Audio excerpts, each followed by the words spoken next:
Welcome to this episode of Yankees Coast to Coast. I'm your host, Mike Carbone. I'm Blake Blackburn. And I'm Auden Mitchell. Let's talk Yankee baseball. Let's get into it. Good to be back, fellas. Absolutely. Been a little too long. But then again, not a whole bunch has gone on. But I mean, we've got the Corbin Burns trade, which that surprised a lot of people. Orioles just absolutely going out for a huge splash after the team being sold. Congrats to Orioles fans because that's total flip in the other direction for them. Just a total 360. I mean, 360, 180. But I truly am happy for them. I mean, they've really been through they've been through it, for a long time, and to actually have ownership that's truly invested in putting out a good product on the field and putting their money where their mouth is, that's such a big deal. And as a Yankee fan, I kind of hate it because, they're going to be a pain in our rear end for a long time now because they're going to be able to re-sign all these guys that they've developed throughout the draft. And, yeah, they're going to be a thorn in our side for a long time. And now they've got this ace now that was like the one thing they lacked. And here they are. I mean, it's hard to not say that they're the favorite to win the division. So yeah, I mean, they won 101 games last year, so they definitely have some excitement coming back into this year. And just to throw a guy like Corbin Burns at the top of your rotation, that's unbelievable, right? I think if you're an Orioles fan, you're pretty excited. If you're a Yankees fan, you're like, you know, you don't really like that move so much, just because that's going to hurt us playing against us so many times a year. But you know, Kyle Bradish last year, one of their top guys, had pretty good numbers, and they have Grayson Rodriguez, who, has got a lot of potential down there. So they've got they had a decent, young group up there in the top of their rotation, but to add Corbin Burns, man, it's unbelievable. Yeah, Yeah, I for mean sure. that young group hasn't really proven themselves yet, especially now four of them, given Burns at the top. Or I'd say that if Baltimore were to make a move, this would have been it. They needed an ace, and now they've got it, and they just got a lot scarier. A few episodes ago, I said they didn't really scare me much. Now they impose a little bit of fear. But I will say it will be pretty exciting to see if Burns and Cole get at it, have any matchups across the season. But great deal for them, bad deal for us. Another guy off the table that would have been nice in pinstripes, but what are you going to do? Considering what they only gave up two prospects and a draft pick. Yeah, I mean, yeah. Um, And those prospects weren't, blue chips by any mean either. I mean, they definitely had potential, but I mean, you know, uh, these are guys that are, 24, 25 years old already, guys that, should already be in the big leagues kind of, and they are what they are pretty much at this point. And, uh, it's hard to not imagine that we couldn't have, packaged a deal for Peraza and Hampton or somebody of that nature. I mean, I would have done that in a heartbeat, and on top of throwing in a draft pick, whatever. Now, maybe there's some kind of a Yankee tax. I don't know. I'm not sure of the Yankees and Brewers relationship in terms of getting trades done. They haven't really made too many moves with one another, if I'm not mistaken. Uh, Trying to think off the top of my head, but I mean, the whole 2024 season just got that much tougher. Not that it wasn't going to be anyway, but I mean, the path to just winning the division now is just significantly uh, changed for the worse for us. But we'll see what happens, though. I mean, hey, Burns, but go ahead. a couple weeks ago we were talking about our predictions and stuff for the season, and I think we were all in agreement that we were feeling comfortable where we were sitting after the offseason with Soto. Um, I still got some confidence in our guys for sure, no doubt about it. We're definitely much improved from last year, but that Baltimore move is definitely one that makes me. I don't want to say, you know, I'm not going to say we can't win the division, but it's that much harder. For sure. For sure. Definitely adds a little bit of pressure, though, to add another free agent guy like Snell, who I'm pretty sure we're still the only team that's given him an offer. But in the case that, he's said no to that offer, essentially, he might double back on it. Who knows? But Baltimore adding Burns adds a little bit of pressure for us to add another rotation piece more than just Stroman. Yeah, I mean, I've been thinking about that in terms of Snell and like what he's asking for, and you know, Fireside Yankees. I don't know if you guys watch them or not. They make Hmm. good content, Yeah, um, but they're bringing up the point that you know, buying a stock when it's at its highest, like Blake Snell, for instance. I mean, the guy's 31 years old. He just had a career year. What are the odds he's going to repeat that? I mean, going to a new team, pitching under that kind of contract. I mean, the expectations will be through the roof, and especially in New a York. guy. Oh yeah, and and it's a guy that and they pointed this out that he doesn't have an electric fastball, and when you rely heavily on breaking stuff, it's that much more of an issue in terms of how's your control going to uh, play out throughout the year. I mean, he walks a lot of guys. Some of it's probably intentionally to avoid contact. They also said that too, and I completely agree with it. And 30 million a year for a guy like that. I mean, yeah, I want the Yankees to do something, but at the same time, just throwing money down the drain for a guy that is probably going to regress. I don't know how great that is long term, and that could potentially impede the Yankees on re-signing Soto, which that's the big thing for me. And if we're going to spend money on a pitcher, I want it to be like Yamamoto. I would have been all for that. Whatever happens with Soto after this year, I'd understand.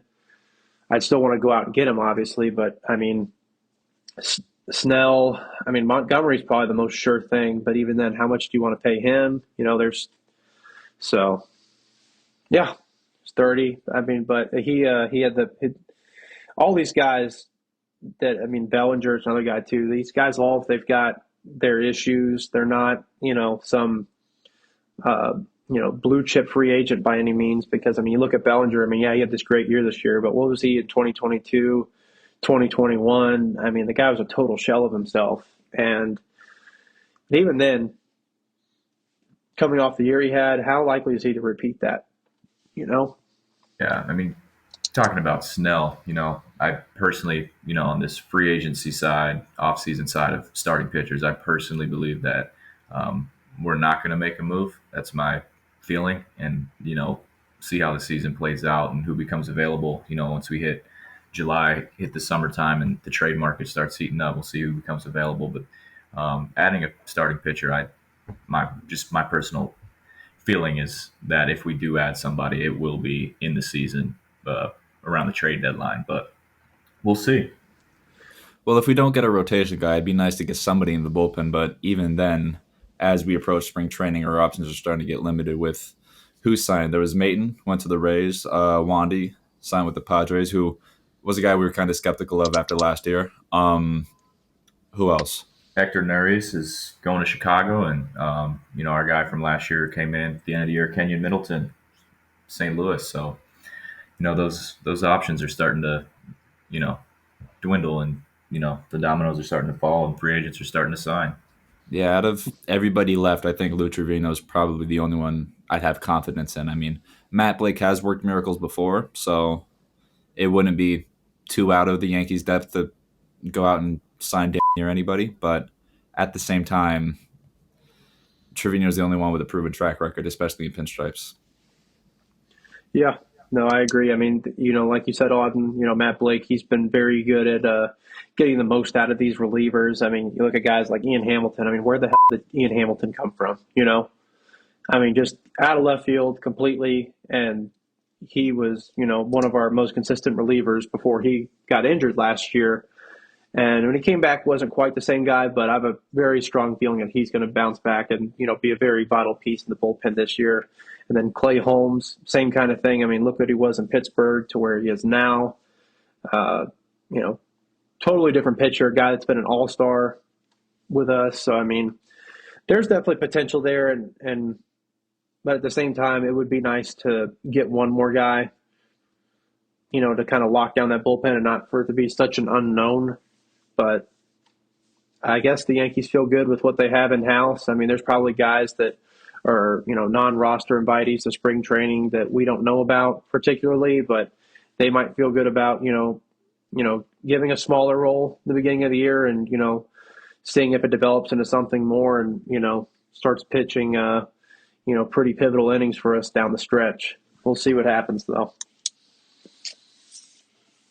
Yeah, that's all we can do. But it's pretty cool. Wandy going to San Diego and linking back up with our guy Michael King.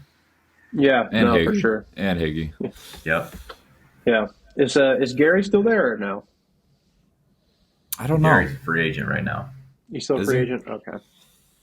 See, I didn't know what his status was in terms of He came over there last year, and he looked, he kind of looked like Gary Sanchez of old for a little bit. I mean, not long term, but there's a couple weeks there where I was like, oh, Gary's kind of coming back. yeah. No, yeah, he's still got the pop for sure, but I mean, the thing that kind of went down, I feel like, was his bat to ball skills. I mean, when he first Yeah, came up, I mean, he was, a guy that was like, man, he might be the potential guy to, hit over 300 kind of thing, and never really panned out like that. I mean, I don't know if it was something with I mean, then again, I mean, I'm trying to think. 2019, he hit 30 something home runs that year too, but his batting average just totally yeah. plummeted, and he wasn't really the same guy after 2017. I remember going into 2018 after we had, gotten Giancarlo coming over, and it was, all the talk was about, Judge and Stanton and Sanchez. How many home runs are they going to hit? They, 350 homer guys, potentially. And I remember, back in that time, I was a guy who was like, hey, everybody's talking about Judge and Stanton, but I was, something in me was like, Gary might be our 50 homer guy here. I mean, that guy had that unreal pop, but you know, shame. But It I find it happens. so funny he was the personal catcher for Snell last year, winning a Cy Young. That's just really Yeah, funny to me because everybody gave him crap about being such a bad defender, and then all of a yeah, sudden he's Cy Young catcher. yeah. I think he about drove everybody nuts defensively at some point or another. I'm oh having man, there flashbacks of him plenty of dropping times. pop ups. Yeah, yeah. I mean, he was pretty close to having me smoking cigarettes for sure. Scary man. But what do you say? You guys want to talk a couple player projections? Yeah, let's get into it, man. So who we got on the table today? You got Carlos Rodon and Anthony Rizzo. Auden, what do you have these guys doing this year? Well, like I said in our first episode, I had Carlos Rodon being kind of the Yankees comeback player of the year. So I do expect him to have number one, a much better year than last year, which was an absolute disaster. He said so himself. 680 something ERA, that alone does not cut it whatsoever. I think he'll nearly do half of that, at least ERA wise. I think he'll be able to pull off a 3.5, 3.6 ERA, which is a little bold, but I think he can pull it off. I don't think he'll have too many innings. I think he'll probably have about 130, 120 maybe, and about maybe 20, 24 starts. But I do think he'll get back to dicing a lot of people up with maybe 160 Ks. All right, Blake, what are you thinking? Yeah, man, Rodon. I like Auden said, man. It's a guy that I think is definitely capable of bouncing back. We've seen it in 2021, 22, the type of pitcher he can be. Last year, of course, injuries he had. Was he really fully healthy at all? Who knows? But I expect him to bounce back. And last year had 14 starts. I hope for if he doubled that up, that'd be amazing. Mid high 20s in starts. Like Auden said, I think I'm a little higher on the ERA side. I'm not gonna say yours was bold, but I have him. Anything. I think if he's sub 4, I'll take that all day. So I had him, around 3.86, something like that. Um, I think that'd be huge. Cutting that in half almost from last year. Throughout his career, doesn't have too many seasons where he's pitched a whole lot of innings in terms of being up in the 180s. So I say somewhere in the 160. That'd be a good innings limit. Might not hit 160, but that's that'd be great. And then if he gets that fastball back, man, he start blowing that by some hitters and rack up some Ks this year. That'd be great. But definitely, we've seen it. He looks like he's in much better shape going into this year. So we'll see how that plays a role in his performance. But definitely somebody to watch and somebody who I think is going to bounce back. Yeah, I think we're definitely on the same page that he's going to have a significantly better year than last year. I mean, it would be. I think I'd be pretty. To say I'd be pretty surprised would be a pretty big understatement. So what I have him down for is I have him making 28 starts this year. I've got 172 innings, but that's definitely on the higher side. But I think he's going to be out the proof point this year in terms of his durability and things of that nature. And I think he's going to be in the position physically to be able to live up to that. And then Blake, I'm not too far off from you with the ERA. I got him at a 3.79 ERA. Based on what you just said, it looks like because I said mid to high 20s in starts. I actually did write down 28. Really? Oh, small world. The ERA plus, I got him sitting at 115. He's going to be an above average pitcher this year. I think. Whip 1.170. Nothing crazy, and a 3.70 FIP.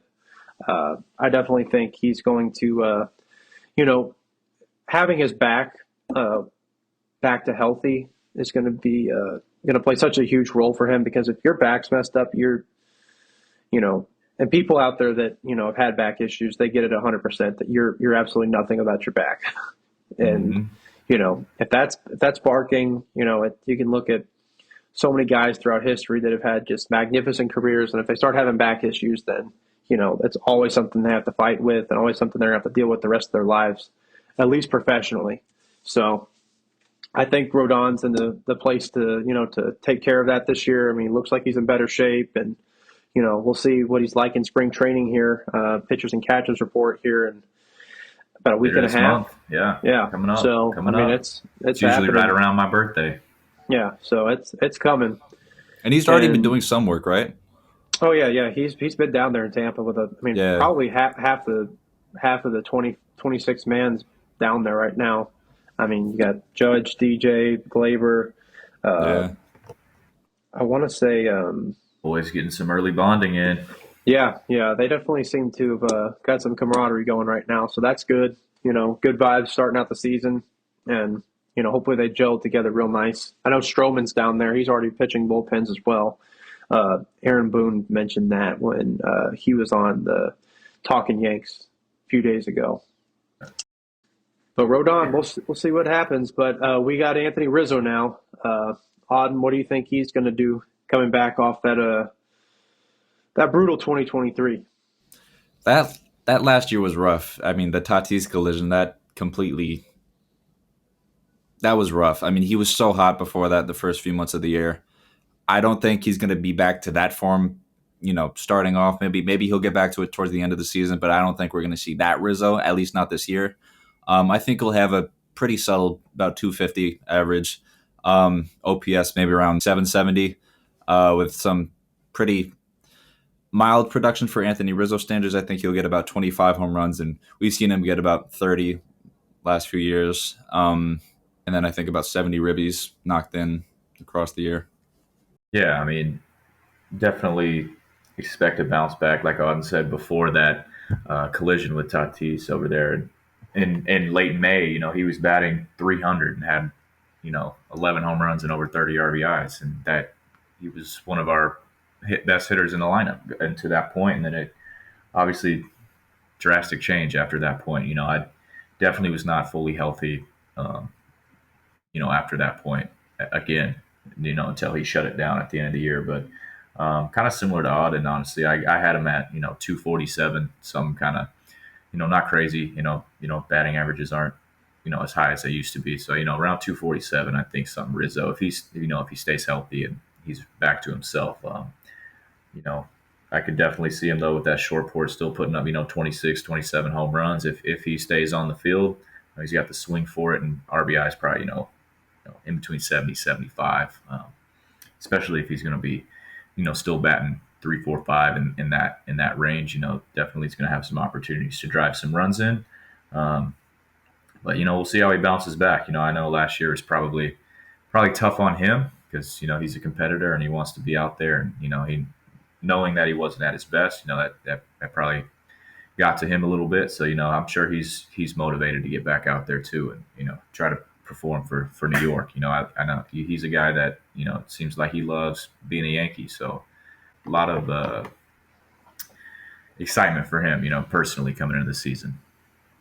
For sure. Yeah, I'm definitely eager to see what he does. My only concern, obviously, is the post-concussion symptoms, post-concussion syndrome. I forget what it's called, but uh, I hope it's not like a Clint Frazier, or if you Yeah, go back to Justin Morneau, another first baseman that got a concussion. He was never the same guy after he had that. So hopefully that's not the case for Rizzo. Hopefully he comes back, and I mean, but it's hard not to be really concerned in terms of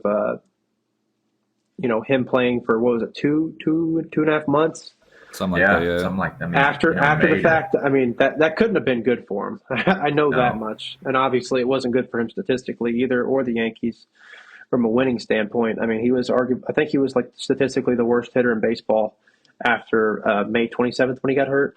yeah. I mean, if you look at the numbers, I mean, he had 11 home runs and 32 RBIs going into May 31st or May 28th when the Yeah, injury yeah, occurred. He hmm finished the season with 12 home runs and 41 RBIs. So one home yeah, run and 9 RBIs over 2 months. yeah. It Brutal. was. Yeah, I mean, total shell of himself, and why wouldn't he be? I mean, your vision is everything when you're at the plate, and Yeah, if you can't see the it's ball going to slow properly, down your it's reaction time. Everything, yeah, everything's all screwed up. yeah, And that's a guy who could see That's the not ball even. really well. Yeah, hmm he's yes, that was it's that guy who he works at bats, and he wasn't able at full strength to do that. So yeah, Yeah, I hope I'm wrong. I hope that he does a lot better than I have him here. Because now that we have Soto in that 3 spot, he won't be there anymore. Him sitting in that 5, 6 spot between Glaber and Stanton, that'll be beautiful. He'll be the perfect 5 guy. yeah, yeah. I mean, always been a good good dude that you want to succeed in something. So it'd be absolutely great if he's able to come back and bounce back this year. Hmm. for sure. I feel a little bit like a hypocrite because, like, I do like Rizzo a lot, but he definitely was not like the guy I wanted, though. Like, I was a lot bigger of a proponent of either trading for Matt Olson or signing Freddie Oh Freeman, yeah, and he seems like a great clubhouse guy. Judge loves him, and they're best friends off the field. But you know, yeah. Nothing against Rizzo, man, but no, Freeman and Olson, man, that's yeah, I that still would have think done about that a little wonders. bit. Yeah, I mean, That would have. I know a couple there's a, times all the talks. We were in Matt Olson talks a lot. That yeah, was the name that popped up a lot. When he was in Oakland, when they were having their yeah, fire sale, trying to get rid of everybody. yeah, I thought that yeah, was something that was going to get done. And obviously, yeah, you saw him in Atlanta hit over 50 home runs last year. I'm like, what would he have done at Yankee Stadium? yeah. That's hard to not imagine what he would have done with that short porch. But finishing off with Rizzo, I've got him projected at a 245 average, pretty close to what you guys said. 342 OBP, 446 slugging, 788 OPS, 24 home runs, 82 RBIs, and a 116 OPS plus. Pretty solid season, and honestly, that's pretty close to the mean for most of his statistics in terms of a 162 game average. Uh, I'd imagine he plays in about 140-ish games this year, assuming no setbacks from his concussion or any other, big or bad injuries. I think he'll have a solid year, and I think like you guys mentioned, uh, the pressure of him being the guy that protect Judge is gone, and he can just be a guy that focuses on, being more actually in the middle of the lineup, that about 4 or 5 spot maybe, uh, Yeah, to just go out provide there some and do your balance. thing. Yeah, exactly. Driving some runs, doesn't have to. Hopefully, not worry about putting the ball over the fence. Obviously, home runs are nice, but not having to focus on doing that every time Yeah, or feeling and like that. no, he'll get his too. No, for sure. So That short porch. I mean, there's so many times where I've seen him, where it kind of pops one up, but it still sneaks its way out over the WB Mason sign. But we'll see what happens with him. I think I'm optimistic. cautiously optimistic, but it's just it's hard to not be optimistic. Just like we talked about, just the kind of guy he is. You want him to succeed, so it kind of forces you to think, hey, I think he's going to put together a good season. But it's all talk until they go out there and play, and we see what happens. Yeah, His deal's up at the end of the year, right? yeah. Or there's a buyout at the end of the year for like something, I believe. It's not much money though. So Yeah, we'll see what happens. But I think, going back to that optimism thing, I mean, trading for Soto completely changes the outlook on how I see the team personally. I mean, he's just adding a generational talent like that makes everything seem better. So I'm truly excited about the season and all these guys. It's probably crazy to think that they're going to bounce back or just be significantly better. But, it's hard not to see things from like a different lens now with the moves they've made. yeah. That's two good guys to start with in terms of some predictions for the season. Two guys who obviously are both Rodon and Rizzo coming off of down years for their standards and by anybody's standards, really. You know, both passionate guys too. So two guys that if anybody after a tough year like that, if anybody's going to come back from it, I got faith in those two guys. Yeah, they definitely got the right makeup to figure it out. But how about we close it out with something a little bit on the lighter note? Joe Girardi back with the Yes Network. Be really weird to see him in the booth now after the fact of him, being manager for the Yankees for over 10 years. Great guy. I always loved Joe. He was the manager when we won our last World Series, and just a good personality. As he would say, it's not what you want. His signature. Not Something would happen. Not what you want. Yep. Oh my gosh. Oh, Yeah, dude. shoot. Always been a Joe G fan. Of course, him coming over when I was, 10 years old, coming to be our manager. So, outside of the late years of Joe Torre, Joe Girardi was really when I was growing up. That was our guy. Once I really started to, know what was going on a little bit more and became that real diehard fan. Joe Girardi was our guy, and of course, bringing us our last World Series in 2009. Thank him forever for that. Granted, he had a great team around him too, and even 2017, man, that team was probably. I mean, I don't want to say not good enough, but that team probably shouldn't have been one game away from the World Series. Going into that season, I don't think any of us would have said that they would have been at that point. And No. to take all those young guys and bring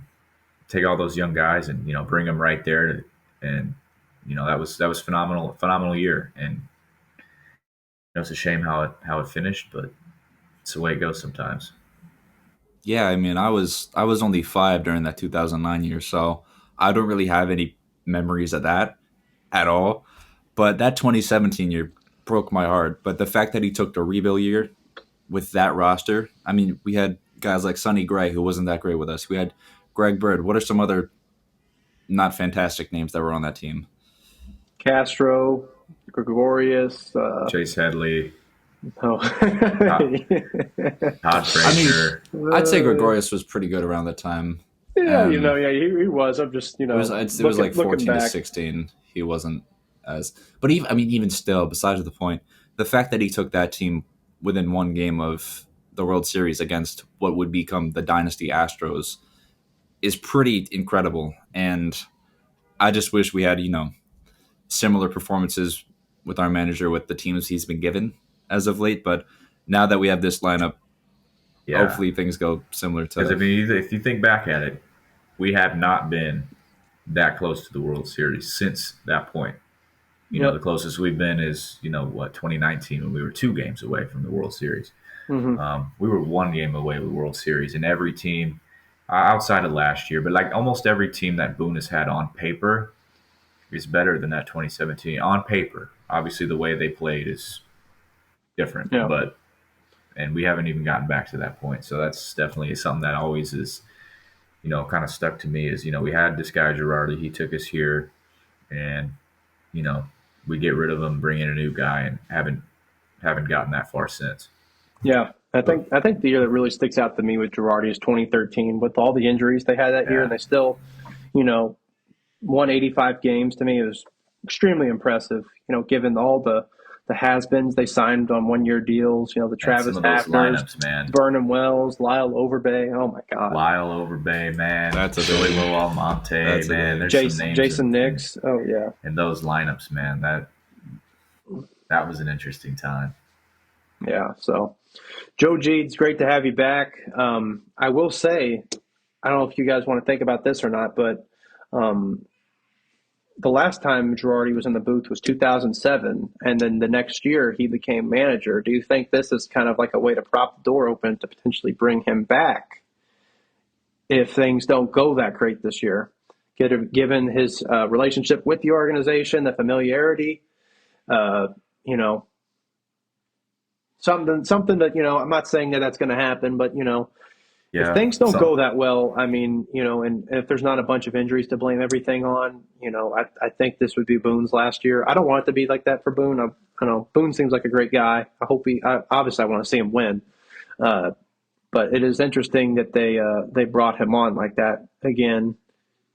So I don't know. I something don't know to if think that's what it about. is. Yeah. I mean, Something to think about. Hopefully, hopefully hopefully we something. don't have to have that conversation because that means the season's worked out Yeah, in our favor.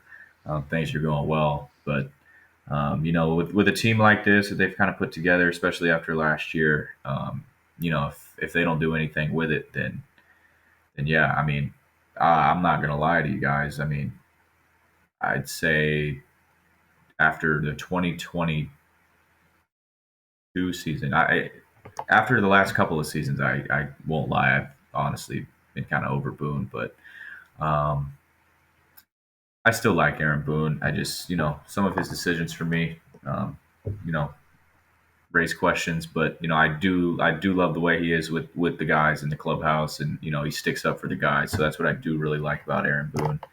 Um, but we'll see how it plays out. That's definitely an interesting topic of discussion.